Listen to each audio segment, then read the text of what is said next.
Hi, Paul. This method of making these changes I think is going to be somewhat of an end around, but I think it will accomplish the goals that you're setting out for. First thing I'm going to do is I'm going to increase my number of weeks by 1 so that I can add a weekly box at the end of the course. And that's where I'm going to put all of my items in that I want to link to. So I'm going to click on Settings. I'm going to scroll down a little bit, and right here where it says number of weeks / topics, I'm going to increase this by 1 and then save changes. Now I've created these 2 pages here, demonstration page and sample page. I'm going to move them down into that additional week, which is way down here at the bottom. And the reason I put those down at the bottom is that way they're going to be off the screen for most students. They're not going to see them. And I'm going to come down here in this week, and I'm going to just put a note in here that says not an academic week, instructor resources. And I'm going to do that just so that the students, if they scroll down and see it, they'll realize, oh, okay, it's not an academic week, this is just stuff the instructor has. The next step, I want to add an HTML block. So over here on the right, where it says blocks, I'm going to click the drop down and click add, and we want to add an HTML block.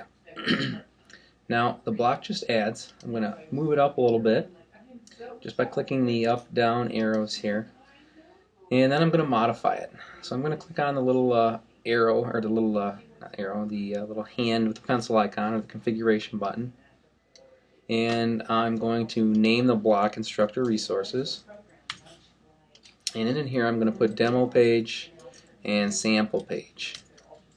Now these are just pieces of text right now, so when I hit save, in the instructor resources we have demo page and we have sample page. What I'm going to do is hyperlink them to these pages down here. So I'm going to click on demonstration page, and I'm going to click in the URL field of my web browser, and I'm going to copy that URL. So I'm going to right click and go to copy. I'm going to hop back into the class, and I'm going to edit this instructor resources box. I'm going to highlight demo page. I'm going to click on the insert web link button, and I'm going to paste that in. I'm going to leave the target at none because this is actually going to open up another Moodle page, so I'm not leaving the Moodle site. And I'll click OK. I'll click Save Changes. And then I'll go down to the other page, the sample page.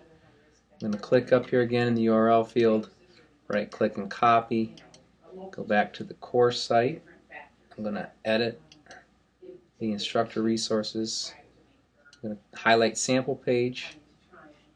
I'm going to insert the web link. I'm going to paste that in, and I'm going to hit OK. And I'm going to hit Save Changes. Now I'm going to switch to the student view, and what the student will see now is they'll see this other block that says instructor resources, and now when they click on those pages it will take them to those resources, and the students really won't even realize that they're at the bottom unless they scroll all the way down, and even if they do, it's just another way for them to access it. Hopefully this will suit your needs and maybe get that functionality in there that you were looking for.